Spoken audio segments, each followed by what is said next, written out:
tarde a todos. Vamos nesse momento nos ligando com o nosso mentor individual, com a espiritualidade amiga desta casa, com Joana de Ângeles, Irmã Rosário, Irmã Teresa, e agradecer a todos pelo carinho, pela amizade, pelo acolhimento.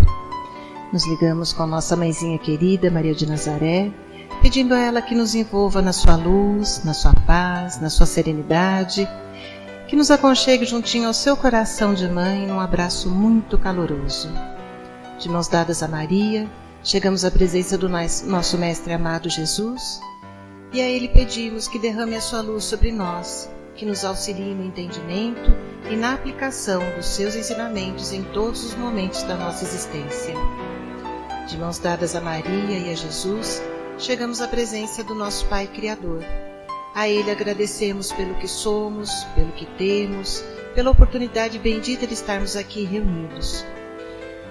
E vamos nesse momento elevando os nossos corações e os nossos pensamentos em louvor e agradecimento, dizendo ao Pai: Pai nosso que estais nos céus, santificado seja o vosso nome, venha a nós o vosso reino, seja feita a vossa vontade, assim na terra como nos céus.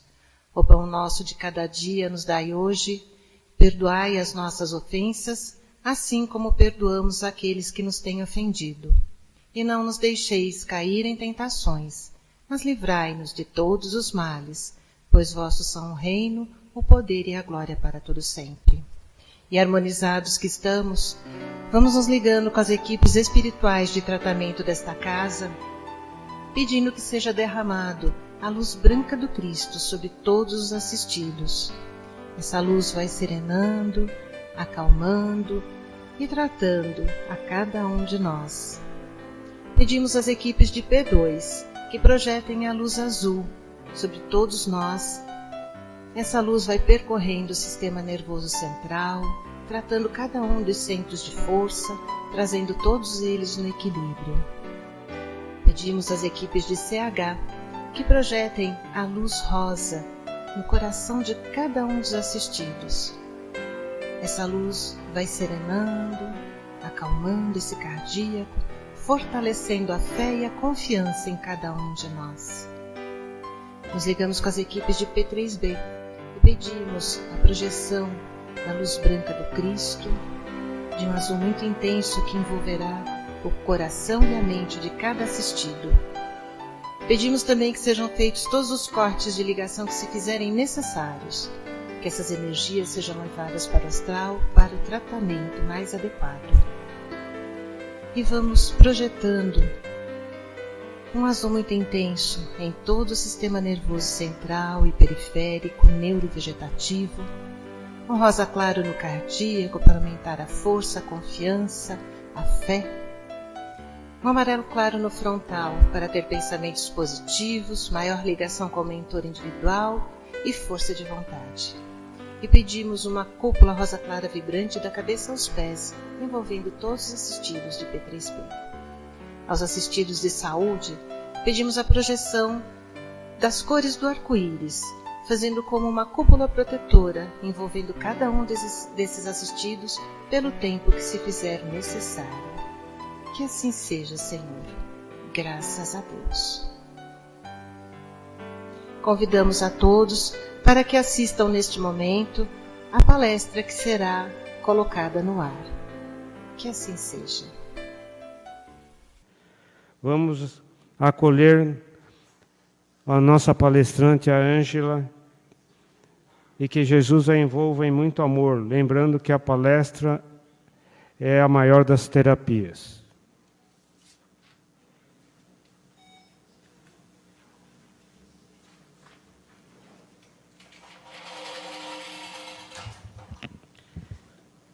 Boa noite a todos.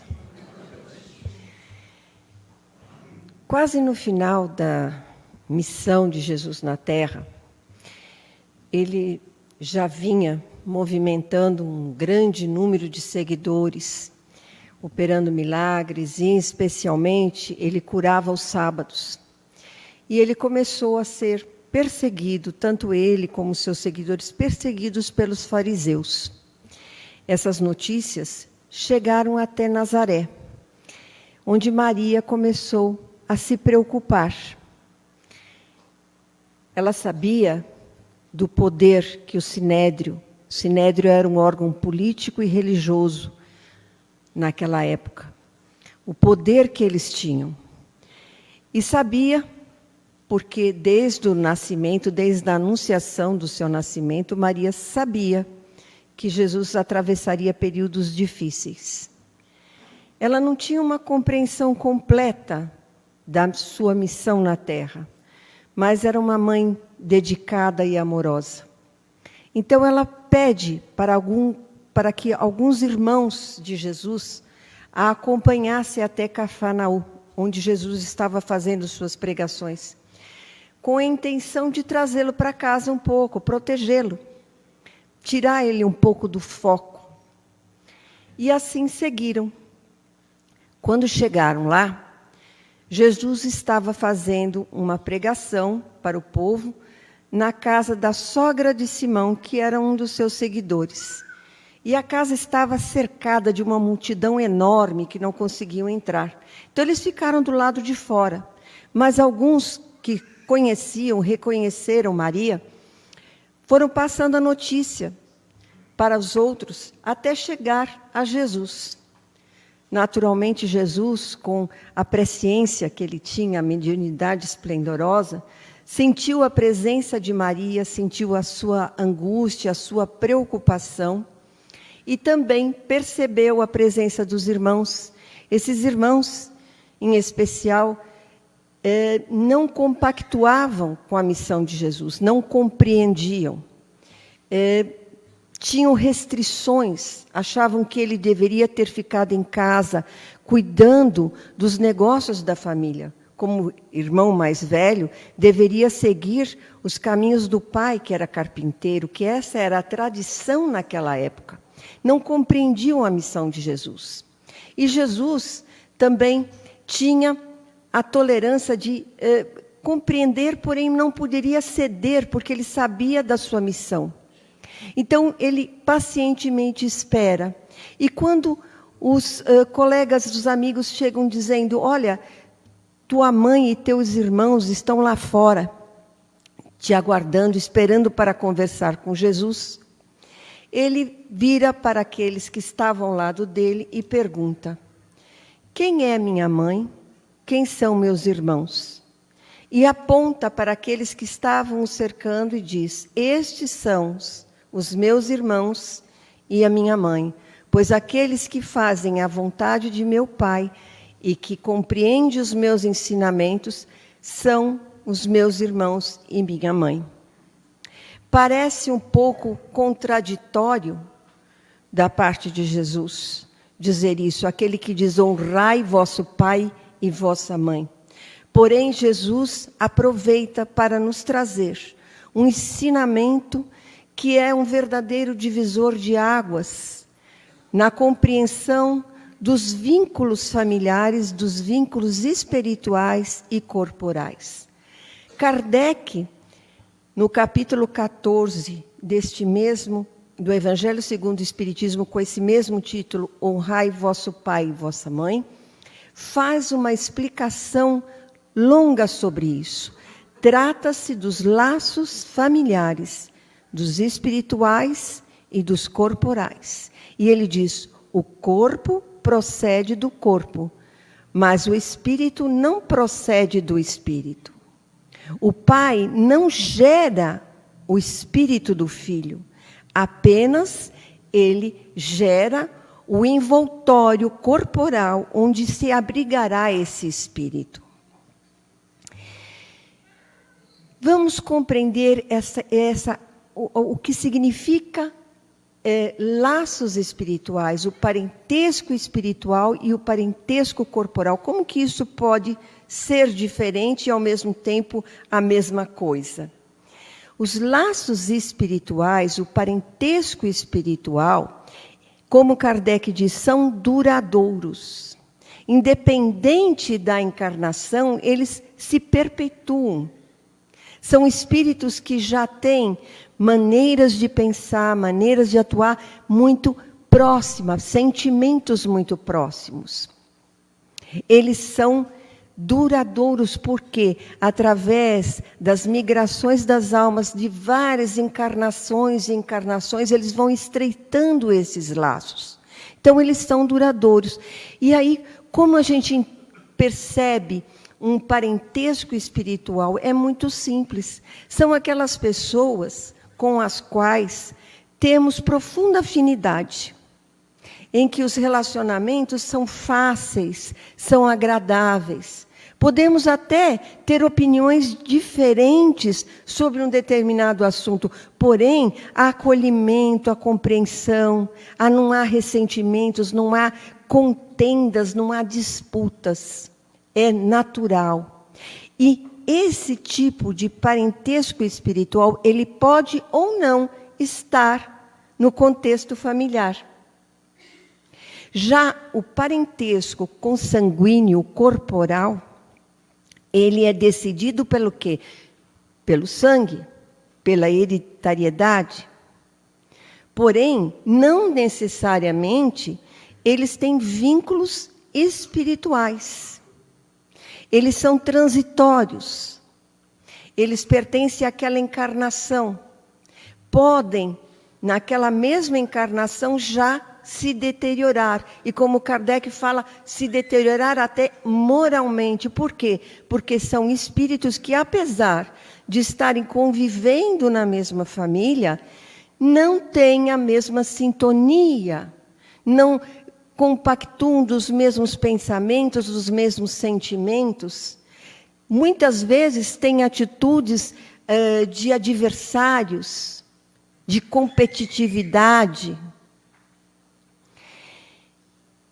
É isso que Jesus quis explicar. Que, na verdade, a família verdadeira, aquela que perpetua, é a espiritual. Isso não significa que essa família que estamos agora, todos nós, não deve ser levada muito a sério. Porque é exatamente através desta família que nós vamos burilar o nosso espírito. É através desses vínculos corporais que vamos desenvolvendo a família espiritual. Vamos ampliando a família espiritual. Aquela que realmente vai perpetuar. Então, é natural, por essa interpretação, a gente compreender por que às vezes, irmãos não se dão bem, não é? Tem irmãos que se dão melhores com amigos, com conhecidos, do que com próprios irmãos da consanguinidade. Porque a família é um instrumento de evolução. É através dos vínculos familiares que nós vamos estreitando, resolvendo as nossas questões. Quando há um projeto reencarnatório, e um projeto reencarnatório é algo muito complexo, ele é estudado detalhadamente, esse espírito que vem a reencarnar, ele busca estar se aproximando com aqueles com quem ele sabe que ele tem problemas a resolver. Ele faz uma avaliação, o âmago da nossa necessidade de evolução nos diz que temos que nos aproximar com aqueles com quem tivemos dificuldades. Então, é estudado, é analisado com quem eu irei reencarnar, com o objetivo de resolução, de superação daquelas contendas, daquelas inimizades. Aí existe um planejamento. No livro Missionários da Luz, André Luiz nos descreve o departamento reencarnatório, onde o espírito planeja com que pai, com que mãe ele vai reencarnar. Claro que o pai e a mãe têm o livre-arbítrio de não querer, porém, eles também participam dessa programação. Não existe acaso, não existe acidente. E nesse mesmo livro, ele descreve a reencarnação de Segismundo, um espírito que faz uma proposta reencarnatória de ser filho de um casal com quem teve uma dificuldade profunda encarnação anterior. Adelino e Raquel, numa encarnação anterior, tiveram uma paixão arrebatadora, e dessa paixão arrebatadora, Segismundo acaba matando Adelino e Raquel acaba se desvirtuando, se perdendo na vida. Eles acabam desencarnando com um sentimento muito grande de ódio um pelo outro, e com o passar dos tempos, com o passar, buscando entendimento e compreensão, eles têm uma nova oportunidade de reencarnação. Adelino e Raquel já estavam reencarnados, já tinham um filho mais velho, e eles tinham concordado com essa encarnação. Só que a hora que a gente encarna, a gente apaga um pouquinho, né?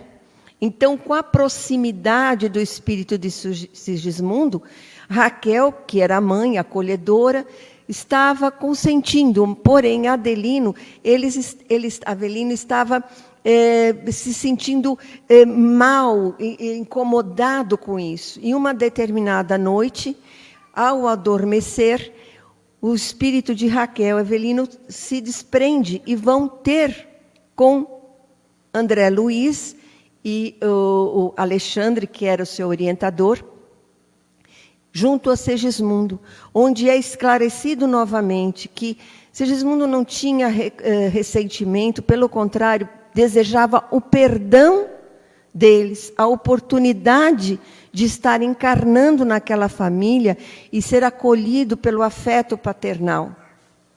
Então, Adelino, entendendo, compreendendo e sentindo a sinceridade daquele espírito, consente com a reencarnação, e aí eles voltam, durante o sono ao corpo físico, e na manhã seguinte, na semana seguinte, começa a se iniciar o processo da encarnação. Essa história é uma história que traz ali no livro Missionários da Luz, porém, é uma história que, nos últimos anos, a gente vê acontecendo quantos fatos assim, quantas famílias, quantos ódios. Essas famílias essas pessoas que cultivaram desamores, violência, vão se reencontrar, vão ter a oportunidade de criar vínculos espirituais mais profundos, mais seguros, pautados na compreensão, na tolerância, no amor, no perdão, principalmente. Há pessoas que dizem que a reencarnação, como Kardec coloca no Livro dos Espíritos, que tem a ideia que a reencarnação ela rompe os laços familiares. Pelo contrário, ela estreita, ela conclama a fraternidade. Porque muitas vezes estamos, espíritos, pela necessidade da reencarnação, temos a oportunidade de reencarnar em famílias com quem não temos tanta afinidade, porque temos uma missão específica ali. Porém, aqueles espíritos amigos, eles podem estar próximos, com quem tivemos relacionamentos familiares, eles podem estar próximos através de vizinhos, de amigos no trabalho, com quem temos profunda amizade, nos auxiliando, nos amparando naquele projeto. Há quem pense, mas como é que funciona essa família espiritual? Mais uma vez, a gente vai buscar os livros de André Luiz, no nosso lar. Ele faz uma descrição bem interessante de como convivem esses espíritos. Porque há pessoas que falam, bom, se eu tive 10 encarnações, eu vou chegar lá, vou encontrar 10 pais, 10 mães, 10 esposas, uns 50 filhos. Não é assim. são uma família, são grupos de afinidades espirituais que se amam, que se respeitam e que se relacionam. O Nosso Lar, o livro Nosso Lar, descreve isso com uma beleza incrível. E uns acompanham os outros, mesmo que esses espíritos não reencarnem junto, nos assessoram. O que são os nossos mentores espirituais, com o qual a gente, quando vai orar, pede auxílio? Senão a nossa família espiritual. Aquele que nos acompanham, que estão junto com a gente, torcendo por nós, para que nós possamos cumprir a nossa missão, cumprir a nossa tarefa. Mas, muitas vezes a gente acha que existe um determinismo. Não existe um determinismo, existe uma programação. Eu venho com uma programação para nascer em determinada família, me casar com determinada pessoa e receber espíritos com os quais eu tenho tarefas a cumprir. Mas, de repente, eu me desvio dessa opção. Por quê? Porque eu tenho livre-arbítrio. Uma das coisas que ninguém tira de nós, que Deus nos dá, é o livre-arbítrio, as escolhas que fazemos. Então, mesmo naquele desvio, se aproximam de nós pessoas com as quais estamos afinizadas, sim. Pelo menos naquele momento, estamos afinizadas, nem que seja um momento de insanidade, de loucura, de bobeira, de vacilo. Nos afinizamos com aquela criatura. E aí, criamos famílias, novos contextos. Isso não nos afasta do nosso projeto de lei de ação e reação dentro das nossas necessidades. Apenas temos que remodelar um pouco, remodelado um pouco essa trajetória, porque uma vez que criamos vínculos com pessoas, geramos filhos com essas pessoas, criamos compromissos com essas pessoas. Então, o caminho segue uma trajetória um pouco diferente, mas ainda assim atendendo a necessidades nossas de evolução.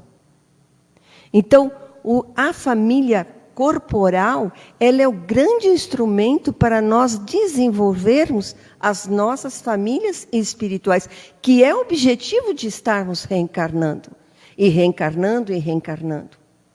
De ampliar cada vez mais essa família espiritual. Por isso, hoje, podemos olhar para o contexto familiar nosso, que às vezes é um pouco desafiante, com pessoas mais difíceis. É muito fácil percebermos, né, da mesma forma que percebemos espíritos afins com aqueles com temos muita facilidade de convivência, aqueles espíritos que não são tão afins, que não têm uns laços espirituais tão estreitos, geralmente são espíritos com quem nós temos mais dificuldades, que de repente saem um pouco fora do padrão daquele contexto daquela família, da forma de pensar daquela família. E não necessariamente para o mal, porque tem muitos espíritos mais evoluídos que reencarnam numa família para promover a evolução daquela família. Aquele que vai reencarnar para resgatar o perdão daquela família, conciliação, e aqueles que vêm para progresso daquela família. Mas, de uma certa forma, a gente percebe que não faz parte daquele contexto, tem uma maneira diferente de se manifestar, de ser, e aí nos desafia a compreensão, a tolerância. Nesse capítulo, Kardec coloca lá uma mensagem, né? Sobre a gente reconhecer já no berço as tendências dos nossos filhos. Percebermos a natureza daquele filho, se ele se manifesta mais arredio, às vezes até com um pouco de aversão a um pai, a uma mãe. Parece incrível isso, né? Mas existe.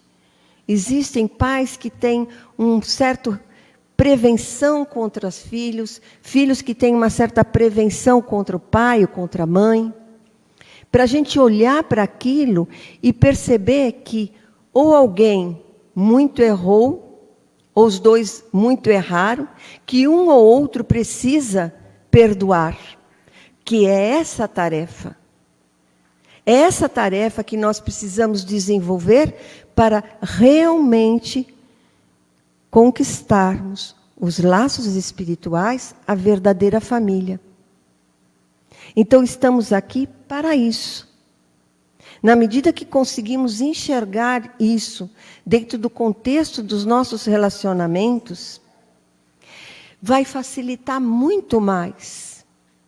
Porque não veremos mais inimigos, como Adelino via no espírito de Segismundo um inimigo, e sim um desafio de amor a ser conquistado, um laço espiritual a ser desenvolvido, a ser fortalecido. Essa é a nossa tarefa, desenvolver o amor por aqueles com quem temos a maior dificuldade de relacionamento. E na medida que a gente muda a maneira de interagir com eles, eles também mudarão conosco. Vão se desmoronando aquelas barreiras, daqueles ressentimentos que foram plantados em outras encarnações. Vão diminuindo os processos obsessivos, os problemas espirituais, grande parte deles em decorrência disso. E vamos conquistando cada vez mais espíritos amigos, afins, construindo a nossa verdadeira família espiritual. Esse é o nosso desafio. É para isso que estamos encarnados.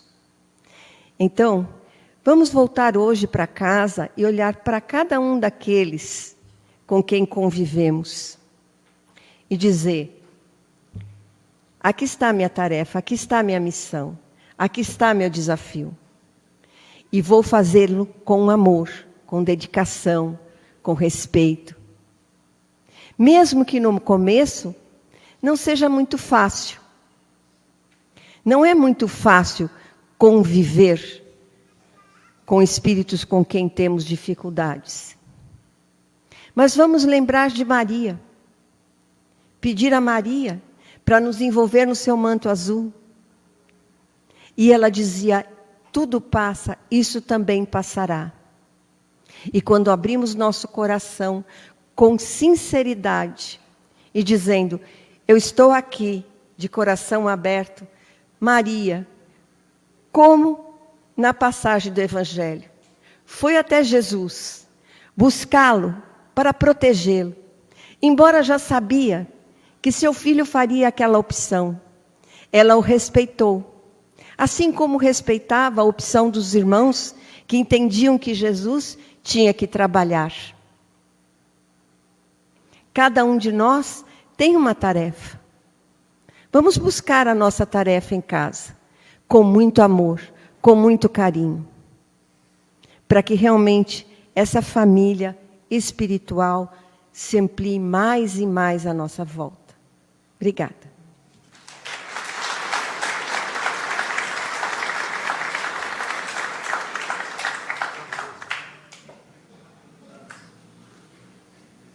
Vamos então novamente, elevando nossos pensamentos, buscando a paz e a tranquilidade. Vamos agradecer a Jesus por todos esses ensinamentos que tivemos nessa palestra, onde nos foi mostrado os laços que temos à nossa volta em nossa casa, no nosso lar, no nosso trabalho, onde quer que estejamos convivendo com pessoas. E vamos fazer reflexões, buscando entender por que estamos passando por isso ou aquilo. Que essa semana nós possamos fazer essas reflexões. E vamos agradecer também a Deus Pai pelo dom da vida e por tudo que temos e tudo que somos. E nesse sentimento de gratidão, vamos levar o pensamento até nossas casas, levando esse amor que aqui recebemos para nosso lar, para aqueles entes que estão em nosso lar, levar o nosso pensamento de amor e agradecer a Deus por tudo que somos e tudo que temos. Que assim seja, graças a Deus. Vamos em paz.